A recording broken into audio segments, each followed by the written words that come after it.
Halo, selamat datang kembali di podcast bersama IBPI dan juga Pajak Smart. Nah, untuk episode kali ini kita bersama dengan Pak Sujono. Setelah sebelumnya kita bareng sama Pak Rinto dan juga Pak Sujono, kali ini spesial nih untuk Pak Sujono selaku pemerhati kebijakan pajak dan juga UMKM. Selamat siang Pak Sujono, apa kabar? Selamat siang, kabar baik Bu Aziza. Salam sehat ya. Ya, salam Makin sehat juga. muda aja Bu Ibu Aziza. Terima kasih Pak. Nah, untuk kali ini kita akan membahas meneruskan sih lebih tepatnya tentang, PP 20 tahun 2026 ya, Pak, ya. Yang kita fokuskan nanti akan ada pembahasan seputar kalau saham ini bukan omset gitu. Cuma seperti apa lebih lanjutnya kita langsung share aja berita yang udah dibuat sama Pak Sujono. Sebentar saya bantu share. Nah, oke. Nah, gimana nih Pak Sujono terkait berita ini, Pak? Oke, ini saya merasa agak gelisah juga karena penafsiran dari Fiskus mereka masih bersikukuh transaksi saham ini adalah omset usaha. Makanya hari ini saya menulis eh, artikel ini. Teman-teman kalau netizen kalau ingin membaca lebih jelas bisa ke berita berita X ya. Ya, nanti kita Beri taruh di kolom ah, description box. di sini sudah saya uraikan secara lengkap dan jelas mengapa trading saham itu tidak bisa digunakan sebagai omset atau tidak bisa dikategorikan sebagai omset usaha. Oke, nanti ini netizen bisa lihat sendiri ya. Ini cukup panjang. Saya tidak akan membahas ini. Saya akan memberikan ringkasan atas tulisan ini. Nah, mungkin Bu Aziza bisa tolong tampilkan slide PDF. Jadi kita akan membahas itu.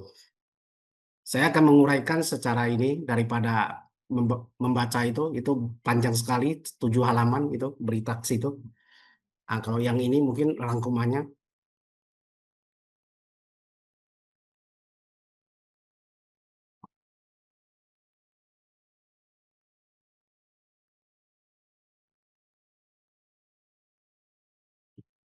ini cukup kelihatan nggak ya? Oh ya, sekarang saya akan menjelaskan ya, apa itu kegiatan usaha, apa itu bukan kegiatan usaha.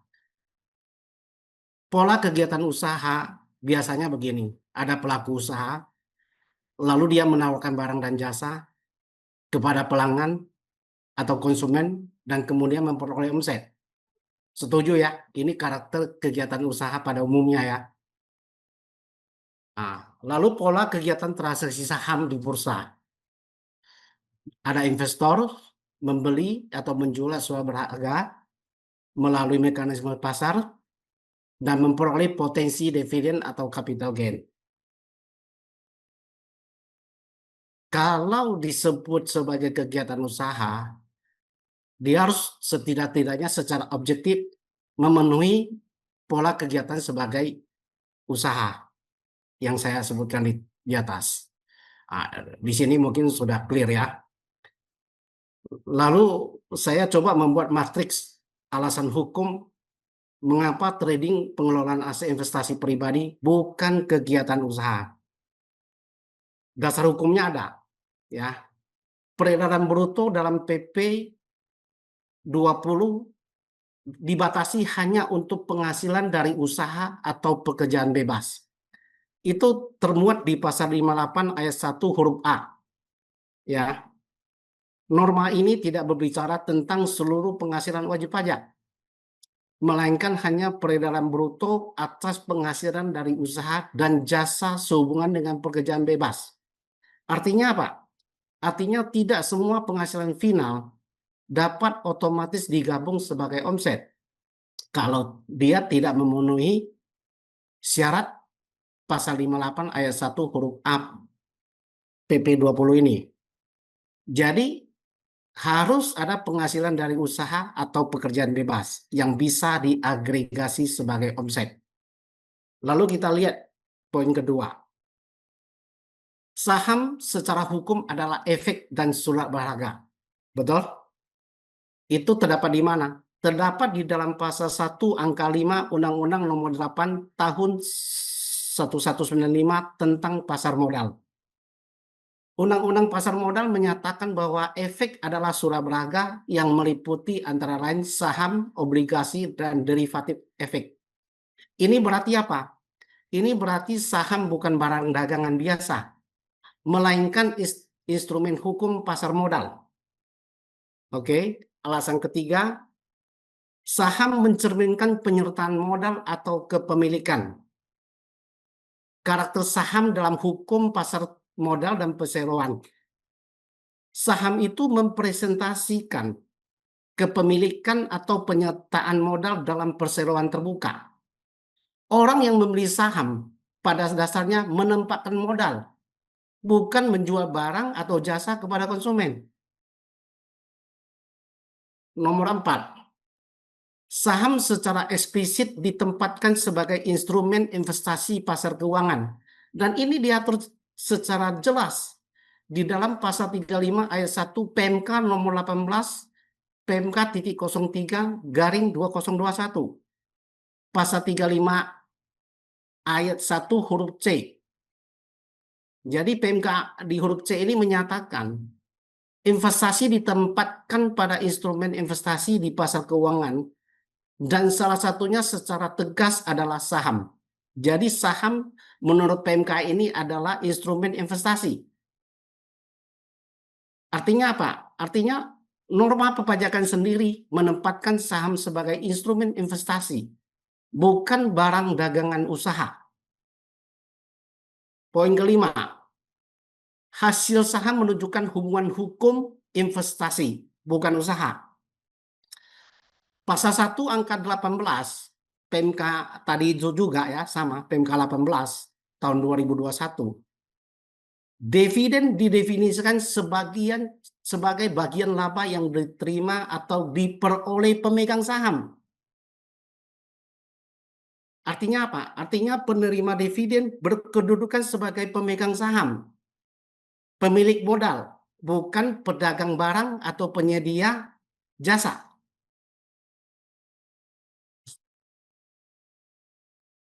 Nomor 6, penghasilan saham terdiri dari dividen dan capital gain, ya, keuntungan ya. Kalau naik itu jadi capital gain. Rezim perpajakan atas saham mengakui ini, mengakui penghasilan dividen dan capital gain ini. Saham menghasilkan dividen sebagai hasil kepemilikan modal. Jadi saham itu hasil utamanya adalah dividen dan capital gain. Kalau dia naik ya. Artinya apa? Artinya penghasilan dari saham lebih tepat diposisikan sebagai hasil investasi, bukan omset usaha. Cocok ya? Poin 7. Penjualan di bursa saham memiliki rezim PPh final tersendiri. Itu diatur di PP 41 tahun 94, contoh PP nomor 14 tahun 97. Artinya apa? Artinya di sini penjualan saham di bursa dikenai PPh final 0,1% dari nilai penjualan saham. Ya, artinya negara telah menempatkan transaksi saham dalam rezim pajak khusus tersendiri, berbeda dari rezim PPh final UMKM 0,5%. Ya, 8. Frekuensi transaksi tidak mengubah karakter hukum saham. Kaidah penafsiran hukum ya. Seringnya transaksi menggunakan analisis teknikal fundamental atau orientasi keuangan jangka pendek hanya menunjukkan intensitas aktivitas, bukan perubahan karakter hukum objeknya. Artinya apa? Aktif bertransaksi bukan otomatis berarti melakukan kegiatan usaha. Jadi kalau kita aktif bukan berarti alat investasi ini menjadi barang dagangan. Tidak begitu. 9 ya. Investor pribadi harus dibedakan dari pelaku usaha di bidang efek. Undang-Undang Pasar Modal menyatakan apa? Pelaku usaha di bidang efek adalah perusahaan efek, perantara pedagang efek, manajer investasi, dan pihak berizin lain yang memang menjalankan usaha di pasar modal. Investor orang pribadi yang mengelola portofolio sendiri tidak otomatis menjadi pedagang efek. Karena untuk menjadi pedagang efek ini nggak bisa sembarangan, harus ada izin dari otoritas. 10. Dalam trading saham tidak ada pelanggan atau konsumen, karena yang tadi saya jelaskan di atas kan ada pola. Kalau kegiatan usaha kan ada pola, ada konsumen. Karakter objektif kegiatan usaha itu tidak terpenuhi. Dalam kegiatan usaha ada barang jasa yang ditawarkan kepada pelanggan. Dalam transaksi saham di bursa, lawan transaksi bersifat anonim dan dipertemukan oleh sistem bursa. Artinya di sini apa? Tidak ada hubungan penjual pelanggan sebagaimana lazimnya kegiatan usaha. Kalau usaha kita kan harus ada pelanggan, ketemu kita atau tidak ketemu. Nah, ini kita pun tidak tahu siapa yang membeli saham kita. Yang 11 ya, dalam trading saham tidak ada penawaran barang atau jasa kepada pasar. Pola hubungan hukum ya, itu konsep hukumnya. Investor tidak membuka toko, tidak menawarkan jasa kepada publik, dan tidak menjual barang kepada konsumen. Investor hanya mengalihkan surat berharga melalui sistem perdagangan bursa. Jadi trading saham tidak memenuhi pola dasar kegiatan usaha biasa. Tadi saya sudah jelaskan sebelum kita masuk ke inti ini. Nomor 12. Saham bukan objek PPN karena merupakan surat berharga. Pasal 4A ayat 2 huruf D Undang-Undang PPN. Ya, surat berharga termasuk tidak dikenai PPN. Ini menegaskan kembali bahwa saham tidak diperlakukan sebagai barang dagangan biasa. Nah, ini saya sependapat dengan Fiskus. Dan Fiskus mengatakan, kalau Anda transaksi di atas 4,8 M, Anda tidak otomatis menjadi PKP. Setuju. Nah, tapi saya mau jelaskan, mengapa saham tidak dikategorikan sebagai objek PPN? Apakah saham ini adalah kebutuhan dasar masyarakat? Ibu Azizah tahu, pemerintah kan banyak sekali membebaskan barang-barang konsumsi yang tidak dikenakan PPN. Misalnya apa? Beras, daging, telur, susu, sayur-sayuran. Mengapa? Karena itu adalah kebutuhan dasar masyarakat. Pemerintah tidak ingin membebani masyarakat dengan mengenakan PPN. Nah, sekarang saham ini apakah kebutuhan dasar yang perlu dibebaskan? Dia dibebaskan dari PPN bukan karena ini adalah kebutuhan khalayak. Ya, dia dibebaskan karena ini adalah alat instrumen investasi, bukan penyerahan barang kena pajak. Dia adalah pengalihan aset investasi. Oleh karena itu beralasan. Jadi Fiskus ini beranggapan gini, Anda jangan khawatir kalau Anda transaksi dari 4,8 M itu undang-undang PPN tidak mewajibkan harus dikenakan PKP. Betul, tapi kita harus melihat filosofi. Filosofi kenapa pemerintah tidak memasukkan saham ini sebagai BKP. Bukan karena dia barang kebutuhan pokok, bukan karena dia kebutuhan kalayak ramai untuk bisa mensejahterakan rakyat. Ya kan? Ini kan kalau saham kan kita bicara, ya sekarang mungkin kalau investor saham di Indonesia mungkin sekitar 1 jutaan orang lebih lah. Ya kan? Kan kalau 1 jutaan lebih kan bukan angka yang signifikan dibandingkan penduduk kita yang hampir 280 juta.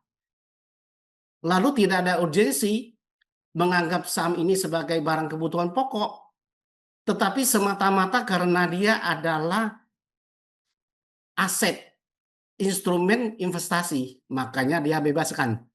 Seperti apa? Contohnya seperti valuta asing. Ya, saya saya mau kasih contoh biar ini Fiskus ini jelas ini. Kalau Anda menukar rupiah ke dalam US dollar, itu omset apa tidak? Nah, bingung kan? Kalau kita tidak mengerti dasar filosofi daripada itu kebingungan akan luar biasa. Makanya saya hari ini menjelaskan konsep supaya apa? Supaya apapun masalah Anda tidak akan mungkin bisa salah menafsirkan, ya kan? Pertanyaan saya kepada Ibu Aziza, Anda nih mau butuh pergi jalan-jalan nih ke Amerika, butuh 20.000 US dollar, Anda tukarkan uang Anda ke ke dolar, kan ada omset kamu dalam dolar kan? Pertanyaannya, penukaran rupiah ke dalam dolar ini apakah omset atau tidak? Enggak, Bingung Pak. ini menjawabnya. Omset enggak? Coba menurut Enggak, Aziza. Hah? harusnya tidak, Pak. Ah, kenapa tidak? Karena kan valuta asing itu bukan dagang, saya hanya menukarkan uang saya gitu loh, Pak. Oke, jadi kalau kita melihat ini sama ya, kalau kita melihat semangat Undang-Undang PP ini, pasal pasal 4A ayat 2 huruf D, di sini uang dimasukkan sebagai bukan objek PPN. Artinya apa? Lagi-lagi pemerintah memandang uang ini sebagai apa? Instrumen investasi, aset keuangan, bukan sebagai barang konsumsi.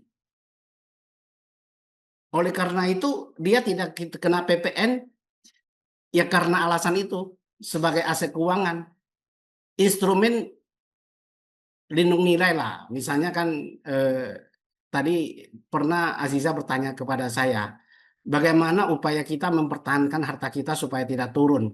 Ya salah satunya mungkin kita bisa membeli dolar, ya kan? Tukar rupiah kita ke dolar supaya kita tidak terkena dampak inflasi, ya kan? Jadi itu adalah transaksi lindung nilai. Kita tidak mau harta kita turun. Bukan dagang itu namanya. Bukan kegiatan usaha. Kan jelas kan kalau saya menjelaskan begitu. Jadi kalau ini sama, so apa bedanya tukar falas? Tukar falas harus masuk juga dong. Ya kan? Oke, kita lanjut ke poin ke-13. Ya kan? Untuk menjadi omset, penghasilan final tetap harus berasal dari usaha atau pekerjaan bebas. Pasal 58 ayat 1 huruf A itu sudah menjelaskan ya. Artinya apa? Dalam uraian hukum ya. Norma baik yang dikenakan PPh final maupun tidak final tidak menghapus secara pokok bahwa penghasilan tersebut harus berasal dari usaha atau pekerjaan bebas. Jadi kalau bukan dari usaha atau pekerjaan bebas itu tidak bisa masuk keranjang omset. Kalau hanya sekedar instrumen investasi, nggak bisa Anda masukkan. Jadi ibarat Anda menangkap ikan di laut, Anda menebar jaring, burung di udara Anda tangkap juga yang kebetulan terbang, ya kan? Padahal kan bukan begitu. Penafsiran Fiskus akan menjadi seperti itu. Jadi burung yang terbang itu juga dianggap sebagai ikan di dalam PP ini. Oke, nomor berikutnya 14. Trading saham pribadi lebih dekat pada pengelolaan aset pribadi, sifat portofolio pribadi. Investor pribadi menggunakan dananya sendiri, menanggung resikonya sendiri, dan menikmati hasilnya sendiri tanpa melayani pihak ketiga. Nggak ada pihak ketiga, makanya hubungan usaha itu tidak terjadi. Ya, aktivitas sehingga komplikasinya ya implikasinya aktivitas ini lebih tepat dikualifikasi sebagai pengelolaan kekayaan investasi pribadi, bukan usaha barang konsumsi. Ya, 15 ya. Kegiatan usaha memerlukan indikator objektif, prinsip kepastian hukum, ya kan? penentuan kegiatan usaha tidak boleh semata-mata berdasar kesan aktif atau sering melakukan sering, melainkan harus dilihat dari adanya usaha nyata, pelanggan, penawaran barang dan jasa, izin kelembagaan, atau pencatatan usaha. Fiskus tidak boleh memperluas tafsir tanpa dasar objektif yang jelas. Main hantam kromo. Semua dimasukkan ke dalam keranjang omset. Ya nggak bisa begitu. 16. Trading saham pribadi tidak otomatis melahirkan peredaran bruto usaha. Ini kesimpulan dari keseluruhan normal dalam PP 2026 ini ya. Karena saham adalah surat berharga dan instrumen investasi. Ini kan sendiri sudah diakui oleh PMK 18 tahun 2021. Saham itu bukan barang konsumsi. Saham itu adalah instrumen investasi. Serta transaksi saham pribadi tidak memenuhi pola dasar kegiatan usaha. Saya sudah memberikan dasar ya. Apa itu kegiatan usaha, apa itu kegiatan investasi. Maka nilai penjualannya tidak otomatis menjadi peredaran bruto usaha. Implikasinya, trading saham pribadi tidak semestinya otomatis digabung sebagai batas omset PPh final 0,5%. Jadi tidak tepat memasukkan trading saham ini ke keranjang omset. 17. Nah, ini yang tidak dijelaskan oleh Fiskus. Dan ini memang harus disembunyikan oleh Fiskus, ya kan? Ini adalah akibat hukum. Akibat hukum memasukkan transaksi saham ke dalam omset usaha. Apa yang terjadi? Kita lihat ya aturan normatifnya. Pasal 57 ayat 1, ayat 2 huruf E dan ayat 4 PP 55 tahun 2022 sebagaimana diubah pada PP 20 2026. Wajib pajak yang peredaran brutonya melebihi 4,8 M dalam 1 tahun pajak tidak termasuk WP yang dapat dikenai PPh final 0,5%. Dan untuk tahun pajak berikutnya tidak dapat dikenai PPh final berdasarkan PP tersebut. Nah, ini yang sangat mempengaruhi wajib pajak dan membuat investor retail akan ketakutan terhadap akibat hukum ini. Makanya kemarin saya bilang akan suram pasar saham kita kalau Fiskus menarik transaksi saham sebagai omset. Meskipun penjualan saham yang telah dikenai PPh final 0,1% tidak dikenai lagi PPh final UMKM 0,5%. Ya betul ya, tidak boleh ada pajak ganda ya atas transaksi yang sama ya. Tetapi penggabungan nilai transaksi saham sebagai peredaran bruto tetap dapat menimbulkan akibat hukum yang serius. Memang alasannya dari Fiskus Anda tidak membayar pajak ganda, cukup 0,1%. Saya hanya menghitung sebagai omset, tidak lagi mengenakan 0,5% kepada penjualan saham. Memang aturannya begitu, kita sepakat, tetapi akibat hukum itu tidak dijelaskan. Saya harus menjelaskan akibat hukumnya seperti apa. Akibat hukumnya kita lihat. Kalau ini diterapkan, akan menggugurkan hak wajib pajak memakai PPh final 0,5% pada tahun pajak berikutnya. Jadi tahun berikutnya Anda tidak bisa pakai 0,5% untuk kegiatan usaha dan pekerjaan bebas dalam bentuk apapun. Nggak bisa lagi, Anda dianggap tidak eligible. Artinya apa? Memaksa WP masuk rejim PPh umum berdasarkan pasal 17 Undang-Undang PPh. Berpotensi wajib menyelenggarakan pembukuan berdasarkan pasal 28 Undang-Undang KUP. Serta menimbulkan kewajiban angsuran PPh pasal 25. Anda kalau sudah 4,8 M kan kalau tidak bisa rejim final apa? Akibat hukumnya kan harus pembukuan ya. Betul. Kalau pembukuan itu kan banyak orang juga tidak mengerti ya kan. Dan ini akan mengakibatkan cost complaint yang tinggi. Padahal tadi Aziza kan kemarin kita cerita Aziza kan hanya sekadar iseng-iseng ya kan. Coba cari uang-uang dapur gitu loh. Tetapi karena kesuran Kan saya sudah mengatakan untuk mencapai 4,8 M dalam transaksi saham itu bukan hal yang sulit. Anda tinggal putar aja 100 juta itu kalau diputar, diputar, diputar, katakanlah 1 bulan putar 3 kali, 4 kali, lalu setahun berapa kali, itu udah capai 4,8 M. Sudah itu tahun depan Anda harus buat pembukuan. Kira-kira Anda yang tidak punya latar belakang akuntansi disuruh buat neraca laba rugi, pusing nggak? Pusing Pak pastinya. Pusing ya? Iya. Oh, kalau Anda pusing kan sebenarnya nggak perlu pusing. Yang penting Anda mau bayar orang aja. Kan jadi mahal. Jadi harus keluar duit lagi untuk kepatuhan pajak. Jadi yang sederhana jadi tidak sederhana. Sebenarnya kan harus disederhanakan. Ya, kita lihat sudah ada lagi. Oke, ini saya jadi begini ya.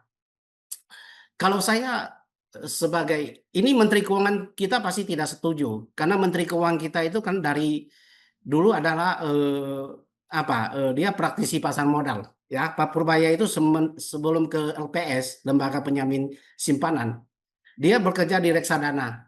Dia paling mengerti gini. Wah, ini kalau diterapkan pasar saham saya bisa hancur itu. Orang tidak akan berminat lagi berinvestasi di saham.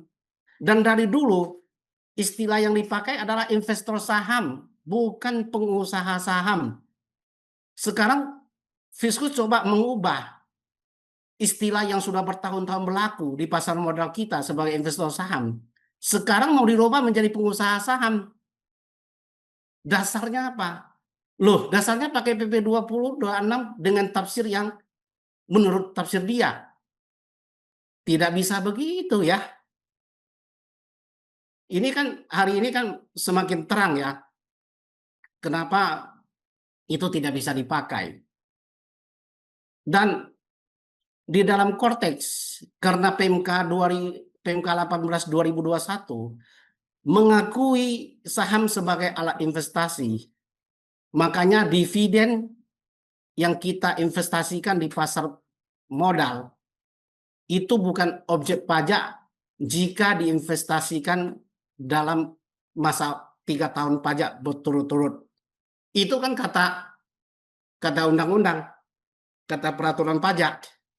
Kenapa Anda membuat suatu tafsir yang melawan peraturan pajak itu sendiri? Ya kan?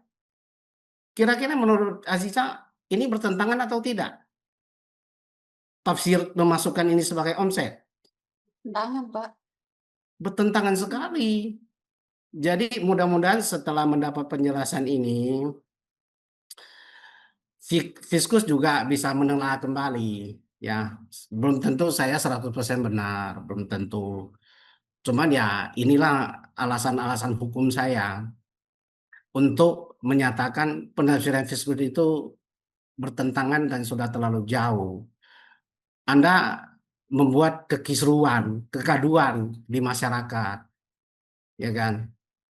Dan akibat hukum itu kan harusnya dijelaskan juga, ya kan? Ada dampak yang harus diketahui oleh masyarakat. Ketika ini diagregasi sebagai omset, tahun depan Anda bagaimana? Ini tahun depan Anda nasibnya seperti ini. Kasihan kita mak-mak yang cari uang dapur dari saham. Tiba-tiba sebagai pengusaha saham. Padahal sifatnya hanya investor. Ya kan? Jadi ini agak sedikit kekacauan. Ya, tapi tidak tidak semua saya bertentangan pendapat dengan Fiskus. Saya juga memiliki persamaan pendapat dengan Fiskus. Nah, mari kita lihat persamaan pendapat ya. Ya, persamaan pendapat kami itu cuma 5. Tapi yang saya jelaskan tadi ada 17 poin. Nah, itu yang tidak dijelaskan oleh Fiskus. Harusnya kalau mau secara adil, secara fair, itu harus diupas juga. Atau mungkin ada Fiskus yang bisa membantah ini, menjelaskan ini. Kan harusnya ini nanti kita publikasikan ya. Kalau tidak sependapat, boleh memberikan pendapat lain. Ya, Karena saya sendiri sebagai orang hukum sangat menghargai perbedaan pendapat. Ya, kami itu berbeda pendapat itu hal yang hal yang biasa sekali, dan ini akan membuat kualitas kebijakan ini bernilai tinggi. Kalau kita hanya serampangan menafsirkan, ini kan merugikan masyarakat. Ya, ah, ini hal-hal yang saya sepakat dengan Fiskus. Pertama mengenai PPh final. Ya, itu kita sama ya. Fiskus dan wajib pajak sama-sama mengakui bahwa PPh final tidak hanya berlaku atas penghasilan pasif, tetapi juga dapat berlaku atas penghasilan usaha tertentu. Ya, ini no debat lah. PPh final saham juga sama ya. Karena ini memang sudah diatur oleh PP 41 tahun 94, Jonto PP 14 997 ya. Tarifnya 0,1%. Ini juga kita sepakat. Rezim PPh dan PPN. Fiskus dan wajib pajak sepakat bahwa PPh dan PPN memiliki objek dasar pengenaan dan konsekuensi hukum yang berbeda. Ya, ini kita juga sepakat. Saham bukan objek PPh, ya kita juga sepakat ya. Tetapi yang kita tidak sepakat apa? Apa filosofi saham itu bukan sebagai PPN? Nah, ini yang kita tidak sepakat. Fiskus merasa ini adalah barang konsumsi. Kan PPN itu kan dikenakan terhadap barang konsumsi kan? Betul nggak? Tetapi pemerintah membebaskan saham ini dari objek PPN karena dia adalah barang investasi, alat investasi, dan dia bukan kebutuhan pokok masyarakat. Tidak ada alasan untuk mengecualikan dari objek PPN. Itu semata-mata karena dia ada instrumen investasi. Lebih ke situ filosofinya. Seperti uang tadi. Karena di dalam pasal 4A ayat 2, uang itu termasuk bukan objek PPN. Makanya tadi ketika Aziza menukar rupiah ke dolar, biarpun omsetnya di atas 4,8 M, Anda tidak dikenakan PPN karena Anda tidak sedang mengkonsumsi, Anda sedang berinvestasi, membeli aset keuangan lain, melindungi harta Aziza supaya tidak turun, bukan melakukan kegiatan usaha jual beli. Yang sebagai pelaku usaha ya money changer itu, ya money changer itu baru pelaku usaha. Kalau transaksi dia ya wajar dimasukkan sebagai omset. Kalau kita ya nggak bisa. Eh, Mungkin sudah mendapat gambar yang lebih jelas ya Iya, setelah siap, podcast Pak. hari ini ya. Iya, sangat jelas sekali ini, Pak. Tidak boleh pajak ganda. Kita sepakat tidak boleh ada pajak ganda.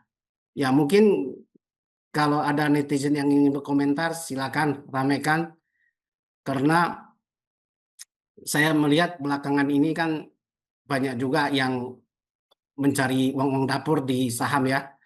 Apalagi kondisi lagi turun begini kan. Banyak juga yang sekarang yang suruh kita membeli saham itu Menteri Keuangan loh, Purbaya. Ibu Aziza pernah mengikuti nggak berita dari Purbaya? Iya iya. Iya, Pak.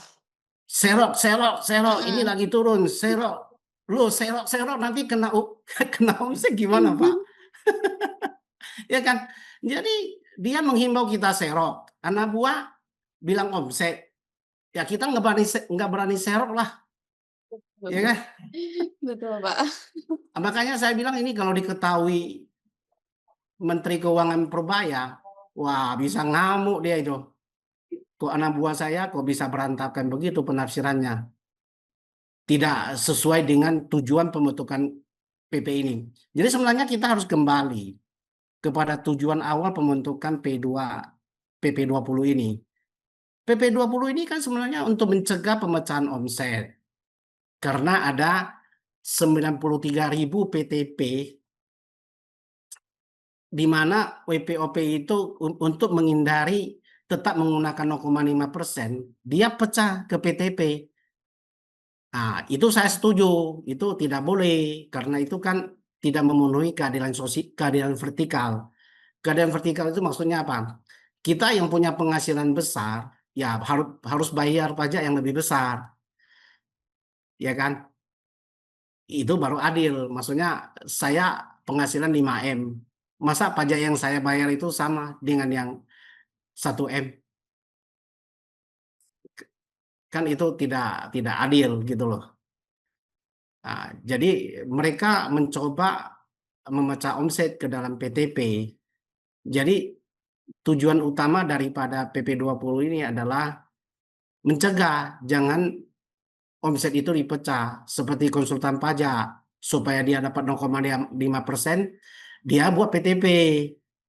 Ya kan, sebenarnya tujuan awalnya begitu. Jadi kenapa kok bisa melebar kemana-mana gitu loh, ya kan? Ya, gitu menurut saya, Bu Aziza. Oke, Pak. Nah, sebelum menutup nih, Pak, karena tadi presentasinya sudah sangat luar biasa sekali dan sudah sangat jelas sekali ya. Nah, terkait yang menafsirkan transaksi saham sebagai omset nih, Pak. Sebenarnya apa sih, Pak, yang sebenarnya bisa dilakukan oleh pemerintah agar tidak terjadi ketidakpastian hukum akibat perbedaan penafsiran yang seperti ini, Pak? Gimana, Pak? Ya, karena gini, eh, ya penyuluh kadang-kadang setiap KPP itu setiap setiap pemeriksa atau setiap itu pun setiap AR itu mereka menafsirkan secara berbeda-beda. Ibu Aziza tahu, satu pertanyaan yang sama kalau kita tanyakan kepada 4 AR atau 4 Fiskus, barangkali jawabannya bisa sampai 5, 6 loh, beda-beda loh. Ya kan? Kenapa? Karena kan menafsirkan hukum ini kan perlu belajar hukum juga. Saya nggak tahu ini penyuluh ini ada latar belakang hukum atau tidak. Kalau mereka hanya tamatan STAN, lalu membaca hukum seperti itu, tidak menggali secara dalam kenapa undang-undang itu dibentuk, apa filosofinya, apa dasarnya, akan akan ditafsirkan seperti itu, bisa jauh. Jadi ya mungkin dari Biro Hukum atau Direktorat Peraturan harus lebih mensosialisasikan kepada jajarannya. Jadi maksud saya bentuk PP ini bukan begitu loh, bukan bukan buat jaring itu semua semua kita masukin ke dalam keranjang omset. Nanti kacau balau peraturan saya yang sudah saya buat, ya kan? Kan peraturan yang dibuat itu kan harus jangan bertabrakan lagi dengan peraturan yang sudah ada. Lah gimana orang yang sudah berinvestasi saham, yang dulu dibilang dividen boleh diinvestasikan di saham, nanti dia jual dibilang omset. Loh, dulu Anda bilang boleh diinvestasikan. Loh, sekarang investasi investasi saya Anda sebut omset.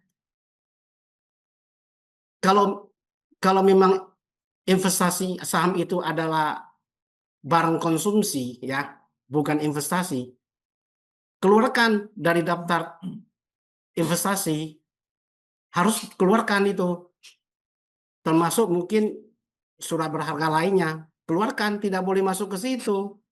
Kalau Anda bilang ini boleh investasi, kemudian ada tafsir ini sebagai barang konsumsi, kegiatan usaha, kan jadi bertabrakan. Orang kan jadi tidak memiliki kepastian hukum. Apa maunya kalian sih sebenarnya? Ya kan? Kalian bilang A, sebentar lagi bilang B. Ah, itulah saya bilang kekisruhan yang ditimbulkan. Saya yakin dan percaya 100% Pak Purbaya akan setuju dengan saya bahwa saham itu adalah investasi, instrumen investasi, bukan barang dagangan yang mereka perlakukan sebagai konsumsi. Karena dia orang yang berasal dari pasar modal. Dan dari dulu sampai sekarang, pemilik saham itu disebut investor karena dia memiliki kepemilikan penyertaan dalam suatu persero. Itu gimana bisa disebut sebagai barang konsumsi? Mana bisa disebut kegiatan usaha? Aziza, saya ajak nih, mari kita buka perusahaan. Saham kamu 50%, saham saya 50%. Apakah ini menjadi barang usaha? Enggak dong, Pak. Coba pikir dulu, Iya. mikir. Itu Cak Lontong bilang mikir gitu kan, Mhm. supaya jangan lagi ada kekisruan gitu loh. Jadi yang khawatir sebenarnya be- Bursa Efek Indonesia juga itu khawatir. Sekuritas saya pun khawatir loh. Ini kalau ini gimana? Mana ada orang mau trading lagi? Mana ada orang yang investasi di saham? Tapi kemarin kita pemerintah lagi giat-giatnya, ayo menabung di saham. Pernah dengar nggak seruan seperti itu? Iya iya. Serok-serok ya. Serok-serok ya. Ini Iya, Pak. apalagi Menteri berulang-ulang kali, ini waktunya serok bawah semua ya kan? Loh Pak, saya bilang ke Pak Menteri, mana berani kami serok ini nanti masuk omset Pak. Iya, Pak Sujono. Oke. Oke, Ya, baik Pak Sujono, terima kasih sudah menemani podcast IWPI dan Pajak Smart di episode kali ini. Kita akan bertemu lagi di episode selanjutnya ya, Pak ya. oke, makasih. Ya, dan untuk teman-teman jangan lupa untuk like, comment, share, dan juga subscribe channel ini. Sampai jumpa di podcast Ber, berikutnya. ya, Ya, gini, gimana Pak? saya minta netizen, kalau yang setuju, berikan kata setuju di Oke, komen, bahwa Anda setuju trading saham bukan omset usaha, oke. tidak Nah, bisa diagregasi. siap. Untuk Cantumkan. teman-teman, Jadi ya, nanti kita kirim ke Purbaya. iya, siap. Nah, untuk teman-teman kalau misalkan kalian setuju bahwa saham ini bukan merupakan omset, kalian bisa komen di kolom komentar dengan berkata setuju gitu ya, Pak ya. Ya, Nah, jangan lupa juga untuk teman-teman tadi sudah saya sebutkan bahwa apa namanya, jangan lupa like, comment, share, dan juga subscribe. Terima kasih, sampai jumpa di episode berikutnya. Terima kasih Pak Sujono. ya. Oke Pak, terima kasih Ini Pak. ini Ya. ini bisa hari Senin nggak di diluncurkan? Karena ini kan Oh. lagi isunya lagi hangat ini. Oke, berarti tuker sama yang punyanya Pak Rinto tadi ya, Pak, ya? Iya, karena ini lagi perang di medsos ini. Oke oke, Pak. Jadi kemarin mereka tetap kekeh, karena kita udah bantah, mereka tetap kekeh. Nggak bisa, Mmm, tetap kekeh. Jadi ini kita luncurkan, ya kalau dia memang tidak bisa, ya nanti kita akan buat surat itu ke Menteri Keuangan. Ya oke, kan? Pak. Iya. Hmm. Ya sudah, Pak, terima kasih banyak ya, Pak. Ya, oke.